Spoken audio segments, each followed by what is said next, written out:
গল্প নির্ভীক সুশীল। লেখক সুনীল গঙ্গোপাধ্যায়। সাহেব হুকুম দিলে সুশীলকে চাবুক মারা হোক। সুশীলের বয়স তখন 15, তাই 15 ঘা কড়া চাবুক।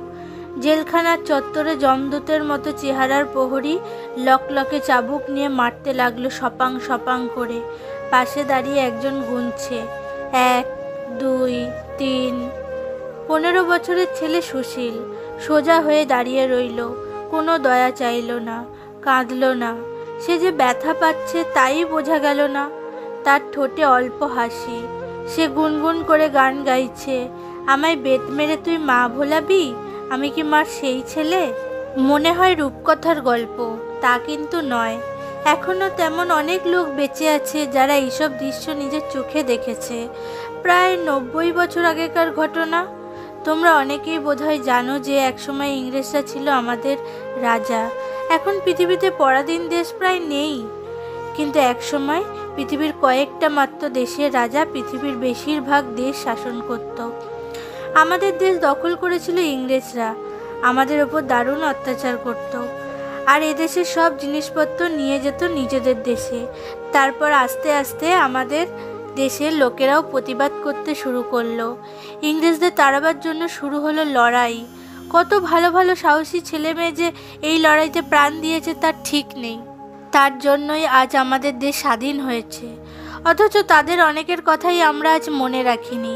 সেই রকম একজনের কথাই আজ আমি শোনাচ্ছি। সত্যি হলেও দারুণ রোমাঞ্চকর গল্প।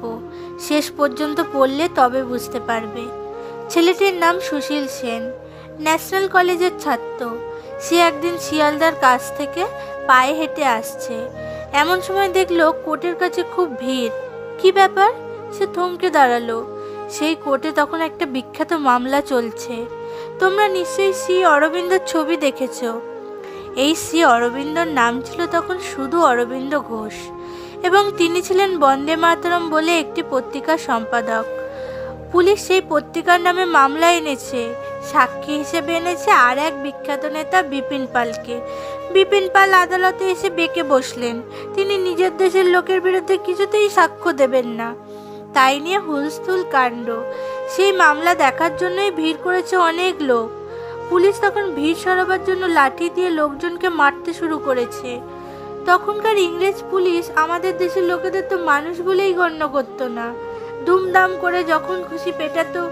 সার্জেন্ট যেই সুশীলকে 1 ঘা মেরেছে, সে উল্টে মেরেছে তার মুখে 1 ঘুষি।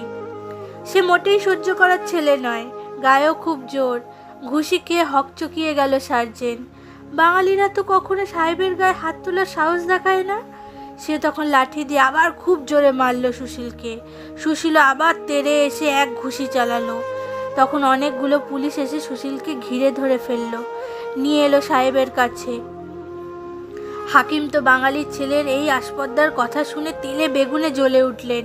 হুকুম দিলেন, মারো একে 15 ঘা চাবুক। হাসি মুখে সহ্য করলো সুশীল সেই নির্যাতন। সাহেবরা দেখুক, বাংলার ছেলেরা আর সাহেবদের ভয় পায় না। সুশীলকে নিয়ে দেশের লোকের খুব গর্ব হলো। তাকে নিয়ে মিছিল বার করলো অনেকে মিলে। তখনকার দিনে আমাদের দেশের বড় নেতা সুরেন্দ্রনাথ বন্দ্যোপাধ্যায় একটা সোনার মেডেল পাঠিয়ে দিলেন সুশীলের জন্য। যে হাকিম সুশীলকে শাস্তি দেওয়ার, তার ওপর সুশীল কিন্তু খুব রেগেই রইল। এরকম অত্যাচারী সাহেবের শেষ করতেই হবে। সাহেবকে মারার জন্য সে একটা ফন্দি বার করলো। একখানা খুব মোটা বইয়ের মধ্যে একটা বোমা পুড়ে পাঠিয়ে দিল সাহেবের নামে। সাহেব যেই বইটা খুলবে অমনি বোমাটা ফেটে যাবে। কিন্তু সাহেবটির ভাগ্য ভালো, বইটি নিজে খোলবার আগে একজন আর্দালি খুলে ফেললো। প্রতিশোধের আগুন তখন সুশীলের মনের মধ্যে জ্বলছে। সে বুঝলো শুধু একজন সাহেবকে মারলে তো হবে না, সব সাহেবকে তাড়াতে হবে। সেজন্য বড় দল চাই, অনেক অস্ত্রশস্ত্র চাই। তার জন্য সে পুরোপুরি যে বিপ্লবীদের দলে দেশের লোককে তৈরি করা আর বোমা বানানোর কাজ চলতে লাগলো। কয়েক মাস পরে সে ধরা পড়ে গেল পুলিশের হাতে। একই সঙ্গে শ্রী অরবিন্দ, বারিন ঘোষ, কানাই, সত্যেন, উল্লাসকর, উপেন চ্যাটার্জি প্রভৃতি বিখ্যাত বীরেরাও ধরা পড়লেন। এদের মধ্যে সুশীলই সব থেকে ছোট। বিচারে তার 7 বছরের জেল হলো, কিন্তু তাকে জেল খাটতে হলো না অবশ্য। হাইকোর্টে 3 বিচারকের মধ্যে বারবার মতের অমিল হওয়ায় শেষ পর্যন্ত ছেড়েই দেওয়া হলো তাকে। এত বড় একটা শাস্তির হাত থেকে কোনো ক্রমে ছাড়া পেলে অনেকেই ভাবে, ওরে বাবা খুব জোর বেঁচে গেছি, আর ওসব কিছু করতে যাব না। সুশীল কিন্তু মোটেই সেরকম সুবোধ বালক ছিল না। যেমন তার সাহস তেমনি তার আবার সে গোপনে দল তৈরি করলো। সাহেব কয়েকজনকে বন্দি করেছে বলেই কি আর সবাই চুপ করে থাকবে? সেই বন্দীদের ছাড়ানো দরকার, নতুন ছেলেদের বিপ্লবী করে তোলা দরকার।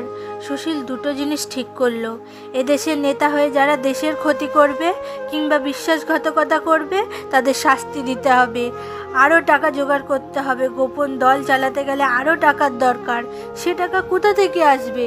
যারা অত্যাচারী, যারা কৃপণ, তাদের কাছ থেকে জোর করে টাকা পয়সা কেড়ে নেওয়া ছাড়া উপায় নেই। তাদের নাম ছিল তখন স্বদেশী ডাকাত। সুশীল একটা দল নিয়ে এরকম অনেক বিশ্বাসঘাতককে শাস্তি দিল, অনেক জায়গা থেকে ডাকাতি করে টাকা জোগাড় করতে লাগলো। পুলিশ কিন্তু কিছুতেই তাকে ছুঁতে পারেনি, আর সেও পুলিশের হাতে ধরা দেবে না বলে প্রতিজ্ঞা করেছে। একবার কি কাণ্ড হলো শোনো।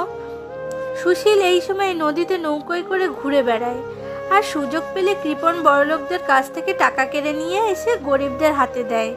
এরকমভাবে একদিন তারা নদিয়া জেলার 2টি গ্রাম থেকে দুবার লুট করে নৌকায় চেপে পালাচ্ছে। অনেকক্ষণ নৌকো চালিয়ে এসে যখন নিশ্চিন্ত হলো পুলিশ তাদের খোঁজ পায়নি, তখন দলের লোকেরা বলল, বড্ড খিদে পেয়েছে। খিদে তো পাবেই, 1.5 দিন ধরে কিছু খাওয়া হয়নি। নদীর ধারে নৌকো থামিয়ে তারা রান্নাবান্না করতে বসলো। গ্রামের লোকজন এরকম কয়েকটি অচেনা ছেলেকে দেখে সন্দেহ করলো, নিশ্চয়ই এরা ডাকাত। চুপি চুপি খবর দিল পুলিশকে। একদল পুলিশ এসে পড়ল হুড়মুড় করে। তখনও রান্না শেষ হয়নি, খাওয়া আর হলো না। সুশীলরা নৌকায় উঠে পড়ল। পুলিশ তখন গুলি ছুটতে শুরু করেছে, ওরাও গুলি ছুড়ে উত্তর দেয়। অন্ধকার রাত, গুলি ছুটতে ছুটতে ডাকাতরা পালিয়ে গেল ঠিকই, কিন্তু এরই মধ্যে দারুণ একটা দুঃখের ঘটনা ঘটে গেল। দুর্দান্ত সাহসের সঙ্গে সুশীল ও তার 2-3 জন বন্ধু গুলি ছুটছিল পুলিশের দিকে। হঠাৎ একসময় পুলিশের পাশেই যে বন্ধুটি দাঁড়িয়েছিল তার পা পিছলে গেল। সে হোঁচট খেয়ে পড়ে যেতেই তার হাতের পিস্তলটা ঘুরে গেল উল্টো দিকে, আর তার গুলি বেরিয়ে সোজা ঢুকে গেল সুশীলের পেটে। সুশীল ধপাস করে পড়ে গেল জলে। দলের লোকেরা তো হতভম্ব, তাড়াতাড়ি তাকে জলের থেকে আবার নৌকায় টেনে তুলল। সুশীলের তখনও জ্ঞান আছে, কিন্তু সে বুঝে গেছে যে সে আর বেশিক্ষণ বাঁচবে না।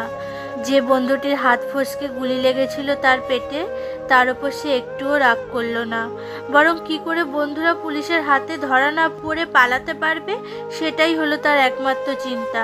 সে ফিসফিস করে বলল, শোন, আমি জানি আমি আর বাঁচব না। আমি মরে গেলে তোরা আমার মৃতদেহটা সঙ্গে করে নিয়ে যাস না, তাতে কোনো লাভ নেই। শুধু শুধু নৌকোটা ভারী হয়ে থাকবে, নৌকোটা হালকা রাখা দরকার। সেজন্য আমার মৃতদেহটা জলে ফেলে দিস। তার আগে শরীর থেকে কেটে ফেলিস মুন্ডুটা, দুটো আলাদা জায়গায় ফেলবি। আমার শরীরটা ভেসে উঠলেও পুলিশ চিনতে পারবে না। এই কথা বলার সঙ্গে সঙ্গেই সুশীল মারা গেল। বন্ধুরা কাঁদতে কাঁদতে সুশীলের কথা মতোই কাজ করলো। এখনো দূরে পুলিশ তেড়ে আসছে। বন্ধুরা নদীর এক জায়গায় একটা বাঁশ পুঁতে তার ডগায় বেঁধে দিল ওর রুমালটা। এইটুকুই সুশীলের স্মৃতিচিহ্ন। এই ঘটনা ঘটেছিল আজ থেকে প্রায় 88 বছর আগে, 1915 সালের মে মাসে। তখন সুশীল সেনের বয়স মাত্র 23। যে ইংরেজ হাকিম সুশীলকে প্রথম বেত মারার শাস্তি দিয়েছিল তার নাম কিংসফোর্ড। এই কিংসফোর্ড সাহেবকে মারার জন্যই মজফ্ফর পর্যন্ত তাড়া করে গিয়েছিল ক্ষুদিরাম।